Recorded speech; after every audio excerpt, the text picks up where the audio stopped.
Bueno, como usted sabe, a lo largo de este proceso electoral y ya durante varios meses hemos tenido nuestra tradicional mesa de encuestadores. Hoy vienen muy contentos. Roy Campos, ¿cómo estás? Hola, Leo. Estoy contento, estoy contento. Ulises Beltrán, de BGC. Contento. Paco Abundis.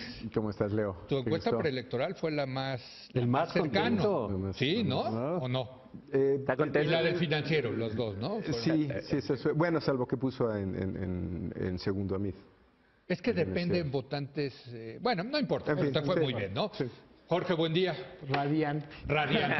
Bueno, yo les voy a echar a perder Venga, no importa. Desde luego le salieron bien, las encuestas contaron la historia, como siempre dice Roy, de la elección, pero sí se sobreestimó a Mid y a Anaya, ¿no? Sí. Roy, o sea, a Mid sobre todo. A Mid, que acabó en 16, digo, ya sé que tú lo tenías más bajo, pero en general las encuestas sobreestimaron a Anaya y a Mid. Sí. ¿No? Sí. Es decir, subestimaron a Andrés Manuel. O sea, subestimaron a Andrés Manuel. Sí. El espectro del PRI a muchos de los encuestadores nos sigue acosando y por una razón que no acabamos de explicar, desde el 2000 tendemos a sobreestimar al PRI en algunos, no sé si todos, ¿no? Pero creo que es más o menos compartido. Es compartido. La Entonces, mayoría de las encuestas. Esperemos que ahora sí ya no vuelva a ocurrir, ¿no? Pero porque ya no estaba el PRI. Porque el PRI va a salir. Ese espectro cada vez está siendo chiquitito. Pero sigue ahí. El error va a ser. ¿Cuál es el dato que reportaste en tu artículo? 45-30. 49, 27, 20, si no me mal recuerdo, del modelo Poll of Polls de Oráculos. Esa fue la última estimación. Entonces, bajo ese, digamos, en ese promedio, habrías sobreestimado a Anaya en 5 y al PRI en 4. Quedó 23. Que es un poco mi argumento. Creo que se le sobreestimó en promedio más a Anaya que a mí. La diferencia, digo, utilizando ese dato y otros que son. Ahora, en el rango, si ves la curva, sí era posible que Mid estuviera en 16 y Anaya en 22. Hablo de los promedios, o sea, de qué es lo que reflejaron las mediciones y ese dato creo que lo refleja, ¿no? O sea, creo que ese dato refleja que en el promedio de las mediciones, en los concentrados, hay mayor sobreestimación de Anaya, es el único punto, más que el PRI. Creo que es equivalente, porque eliminando los nulos, Anaya queda en 23 y Mid va a acabar como en 17. ¿no? Entonces, digamos, son 3 puntos de sobreestimación de Mid y 4 puntos de Anaya. López Obrador va a quedar entre 54 y 55, eliminando los nulos, ¿no? Entonces, se repartió, pero creo que para mí ahí la parte central, más allá de estos detallitos de 1 punto, 2 puntos, es que creo que en ese sentido, y el Poll of Polls sí lo reflejó, es la brecha entre Anaya y Mid sí fue de 6, 7 puntos porcentuales. Así es. Y eso sí es algo que había encuestas, hay 2, 3 puntos. Que no las daban tan abiertas. Efectivamente. La diferencia entre el segundo y el tercer lugar. Porque como lo comentamos infinidad de veces, ese pareciera que fue lo más relevante de la campaña, ¿no? Sí. ¿No? ¿Quién va en segundo lugar? ¿Quién se disputa el derecho a estar 30 puntos abajo del puntero? Y al final de la campaña sobre todo. Al final de la campaña hubo realmente ataques en contra de los encuestadores y los agregadores. Oye, a final de cuentas, porque ponían a Anaya arriba de Mid. ¿no? Y nos mandaban analistas, nos mandaban youtubers, nos mandaban todos a demostrar que estábamos mal. Por cierto, cientos de encuestas hechas que acabaron siendo al igual que en el 2012, más horrendo vamos a poder decir que estimamos bien el 1, el 2, el 3 y el 4. Sí. Igualito que en el 2012. Pero a ver, déjenme ponerlo en perspectiva y me han dicho muchos que bueno, pues es que era una elección muy sencilla para ustedes. Para el ganador. Para ustedes, porque era tanta la diferencia del primero con el segundo y el tercero que no había manera de regar. Estoy de acuerdo. Pero aparecieron... Si regalan con 20 puntos, de hecho, hubo 30 puntos. Por eso, de hecho, bajo esa lógica, Leo, en realidad en 2012 estuvimos mejor que en esta. No, a ver. En 2012 nunca tuvimos disputa por segundo y tercero. ¿Ni por el primero? Ni por el primero, ¿no? Sí. Pero y en distancias, y ahora sí hay por lo menos 3 mediciones preelectorales que tienen cruzado al segundo y al tercero. Eso no lo tuvimos, tuvimos una. O sea, eso ya es un primer dato. Y lo otro, las distancias que hay entre nosotros, como dices, pues tienes un margen muy amplio cuando la diferencia fue 31. Pues sí. Pero contablemente, o sea, si sacas un promedio, nuestras distancias ahora son mayores en términos de error de cada una. Lo hagas brecha entre primero y segundo, lo hagas midiendo cada partido en particular. O sea, Francisco se está reivindicando del 2012 con el 2000. 6 años después. Todavía trae el gusanito del 2012. Es que ese es mi punto. Decir, ya se reivindicaron del 18, Nada más quiero decir que todo esto es un tema perceptual. Pero yo quiero decir que no solamente le pegaron en la presidencial, las proyecciones de Cámara de Diputados y Cámara de Senadores también. Los estados. Muy bien, los estados también. Todos dijeron dónde estaba empatada. Salvo Veracruz un poco que creíamos cerrado, pero no fue tan sorpresa. Es una reivindicación a la industria, yo creo, ¿no? Y es una reivindicación al método científico de las encuestas. Y muy importante, porque quiero que los comenten todos, a las encuestas en vivienda. Lo que vimos, los robopolls, las encuestas telefónicas, las encuestas de Facebook, las encuestas de Twitter. Ulises. Rapidísimo, no me gusta mucho la palabra reivindicar, porque como dice Paco, en el 12 también lo hicimos bien. Bueno, pero gracias, ese es mi punto. Gracias. Hablábamos de cabal salud desde siempre. Pero sí se vino una andanada dura. Acá, en esta mesa lo discutimos. Pero creo que la porquería nos hizo un gran favor. Ya está pidiendo disculpas, que ya no sabe qué hacer, no sabe dónde meter. La porquería de disquencuestas que surgieron, este cuestionamiento no sustentado al método científico que seguimos, no sustentado en ninguna realidad ni nada objetivo. Las encuestas no sirven, ¿verdad? Sí. No, pues sí sirven, han servido siempre y siguen sirviendo. Y muchos otros mitos. Han servido antes y volvieron a servir. Pero a ver, y ese diagnóstico... Que nos quede claro, lo que sirve en México son las encuestas de vivienda. En México y en China. No, en Estados Unidos las telefónicas sí funcionan. Bueno, claro, por cobertura de las y por otras razones. Y en Europa. Es un tema de cobertura. Cuando tengamos cobertura... Claro, también se va a poder utilizar. Pero a ver, Roy, tú que nosotros lo vivimos, nos tocó a Roy juntos. Estuvimos en esta casa sufriendo. El tema de Facebook, de Twitter, de los robopolls, etcétera, pues parecía que sí desafiaba, que era una cosa nueva. Los hacían sentir a ustedes y a mí también dinosaurios, que no estábamos viendo decían, el nuevo mundo exacto. A ver, primero creo que hay algo de razón que hacia allá va, pero no era el momento, ese es el asunto. ¿Tú sí crees que hacia allá va? No, sí, yo creo cobertura. Yo sí creo que hay que ensayar ese tipo de cosas, pero estos no estaban haciendo estadística. No sabían estadística. Facebook no. No sabían estadística. O por celulares, o a lo mejor antes nos alcanzan los celulares. El otro asunto es... Contaron historias absurdas los dos métodos. Sí. Absurdas contaron los métodos. O sea, imagínate, en 5 días Anaya reduce la ventaja de Anaya sobre Meade de 12 a 2 puntos. Sí, no. En 5 días al final. ¿Para qué? Y cuando su argumento de venta, el único argumento de venta que utilizan es yo sí le atino, es que no saben estadística. No, bueno, pero tampoco pasó ahora. Y por eso, ese es el argumento. No, pero era el argumento. Que le había ido bien en las encuestas del 2016. Ese es el argumento de venta. Bueno, pero ese era el argumento. Ahora sí, pero no hay metodología detrás. O sea, creo que ese es el tema central. No había metodología, eran empresas desconocidas o recientemente creadas que eran parte de la guerra de medios. Ustedes también. Porque, o sea, todos. Finalmente a nosotros los que estamos aquí en esta mesa empezamos en México el tema pero de la no como empresa. Pero no como empresa. Nos decían que éramos magos. Pero no empezamos como empresa. Y es muy distinto que no te conozcan mucho a que no existas.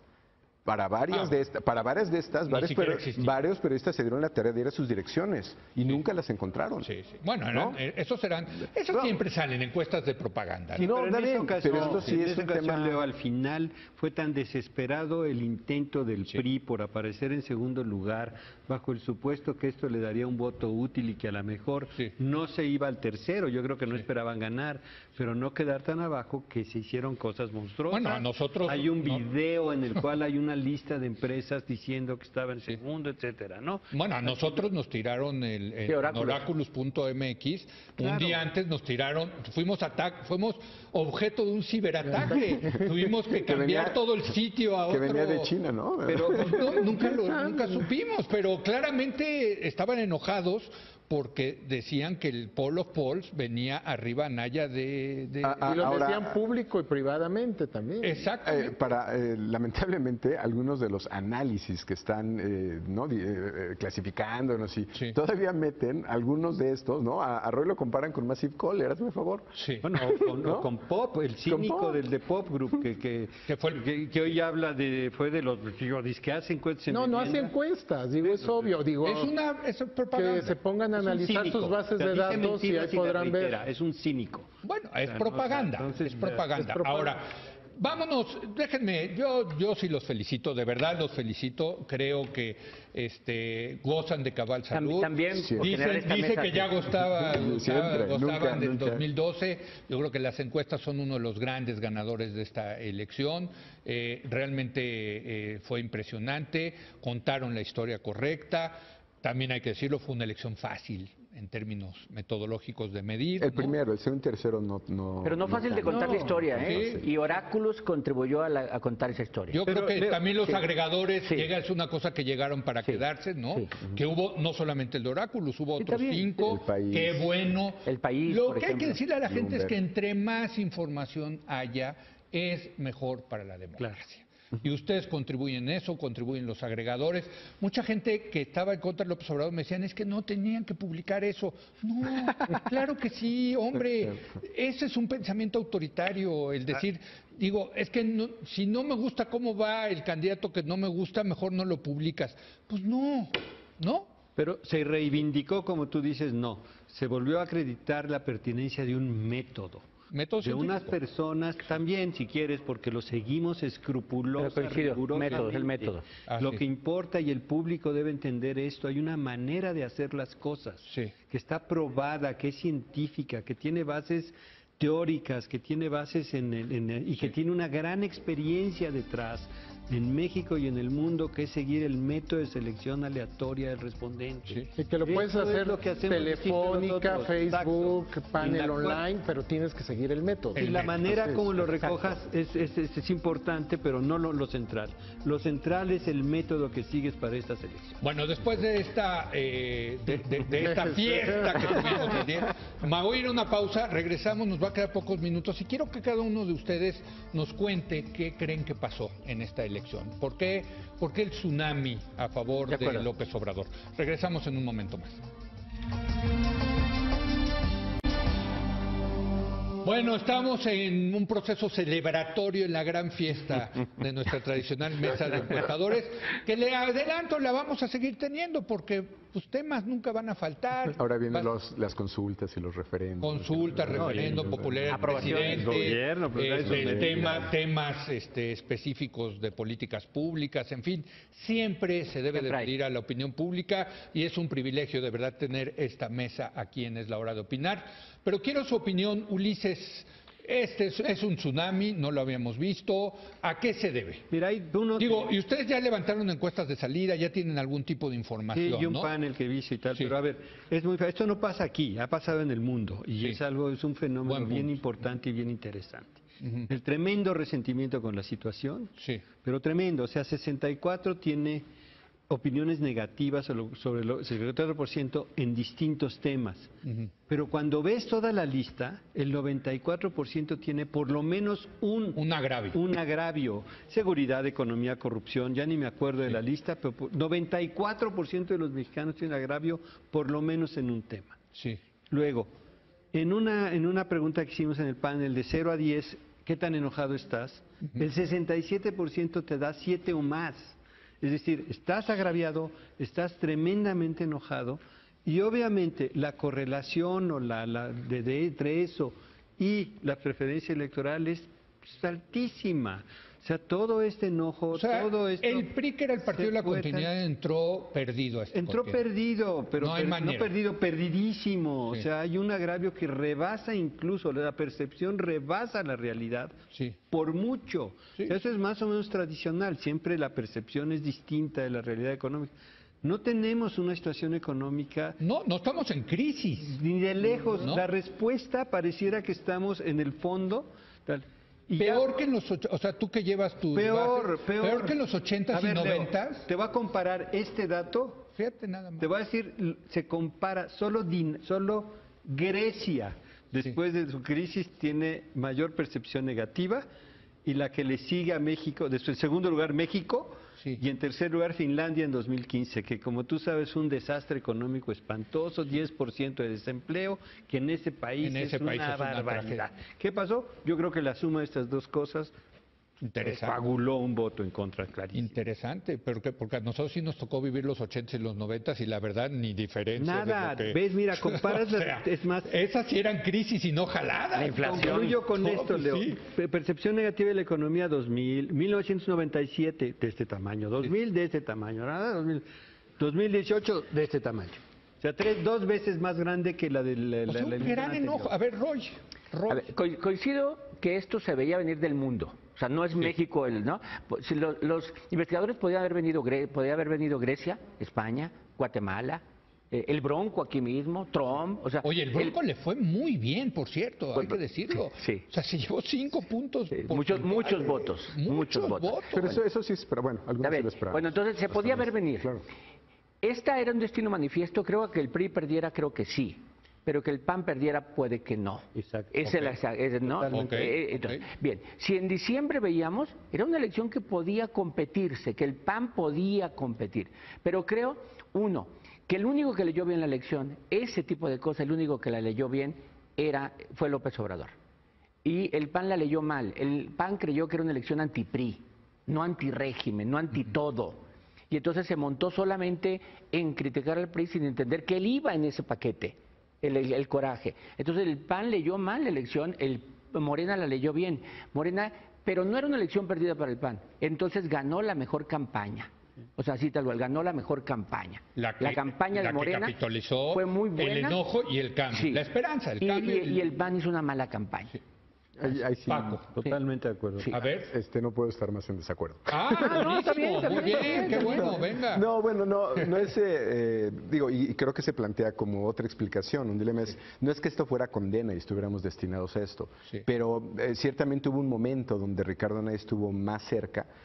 Yo honestamente creo que nunca tuvo margen de maniobra con con el ataque informativo. Bueno, el ataque tú lo has dicho, el evento quizás más importante de la campaña fue el ataque en intercampañas, ¿no? En intercampañas. Y no supo reaccionar.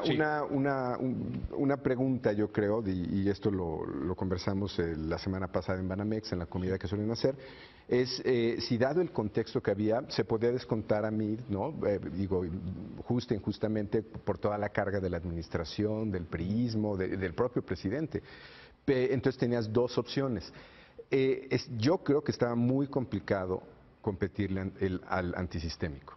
Es decir, si lo hubiera dicho Anaya, no creo que hubiera llegado a tener la credibilidad que siempre tuvo López Obrador. Entonces, otra vez, no que esto fuera condena, pero yo no estoy seguro que las campañas hayan importado tanto, igual que los debates y otros temas. O sea, esto ya entró definido. O esto hubo, es que yo creo que la información o este tema sobre Anaya fue infinitamente más impactante que la propia campaña. Sí, bueno, hay que decirlo. Ahora López Obrador agradece al presidente Peña Nieto que no se metió en la elección. Oiga, perdóname, se metió y le quitó. No se metió. Le quitó de así. No se metió en contra. Le dio un empujón al que iba en segundo lugar. No se metió en contra de usted, ¿no? Exacto. No, se portó muy bien conmigo. Claro. Porque con el otro para nada, ¿no? Claro.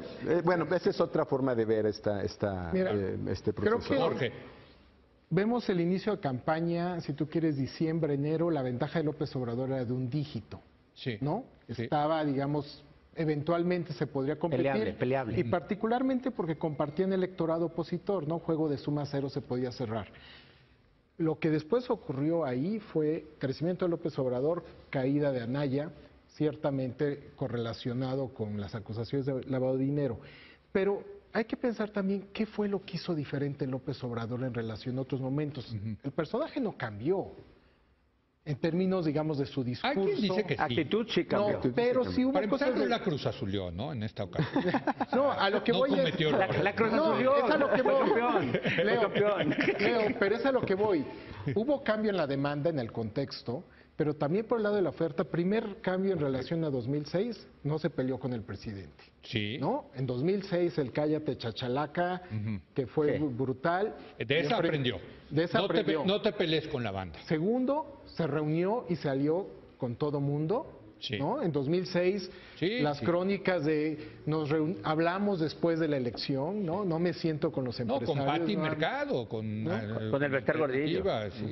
Entonces, creo que sí son cambios centrales que se reflejaron, digamos, en su posibilidad de hacer alianzas sin que se viera como una opción ganadora. Adicionalmente tenía a su favor, pues digamos, esta demanda de cambio que hacía más factible, digamos, lo que necesitaba es, digamos, tenía el apoyo a nivel ciudadano, lo que necesitaba era apoyo de élites y pues lo armó con diversos grupos. Voy a agregar una cosa, nada más, que puede ser controversial. Sí. El infarto le ayudó. O sea, y lo digo un poco porque yo también sufrí. Pero en términos de personalidad. No, en términos de personalidad. Porque no se nos permite estar enojados nunca. Y en la campaña nunca se le vio enojado.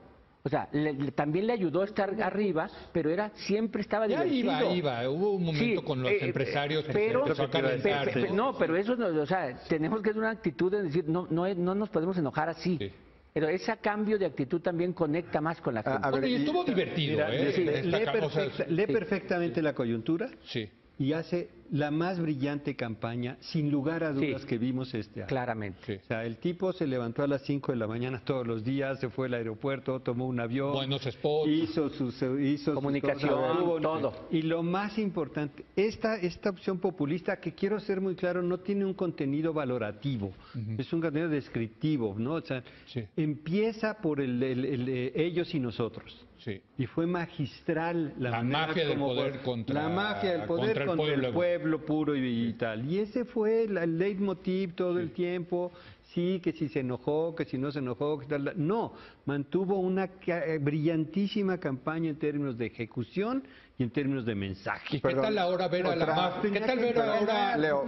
mafia del poder sacando desplegados como en los años 70, ¿no? Alabando al candidato antisistémico? Roy también es de la mafia del poder. ¿Y tu desplegado, Roy? No lo hemos visto. Le fue tan mal que no tiene para pagarlo. Exacto, otro argumento de contexto, que sería un contrafactual. ¿Qué hubiera pasado si la campaña que se enfocó básicamente o cuestionó a Anaya hubiera cuestionado otra vez a López Obrador como en 2006? A ver. ¿Cómo hubiera sido la reacción? Sí. ¿Cómo hubiera sido la reacción? O sea, estamos hablando de un López Obrador que no tuvo un cuestionamiento... No hubiera funcionado.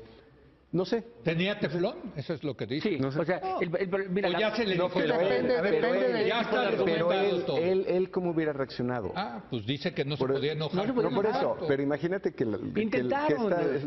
Pero tenemos el caso de Estado de México. Sí. Que fue el caso de Eva Cadena recibiendo dinero, que no tenía nada que ver con la elección de Estado de México, pero que ciertamente cambió parte de la narrativa de esa elección, porque se empezó a cuestionar directamente a Morena en todos los ámbitos, ¿no? Entonces, igual y no tenía que ser algo de López Obrador, sino algo de su círculo cercano o pero alguien intentaron. Que se identifique. Néstor, Napito, fue casos. Sí.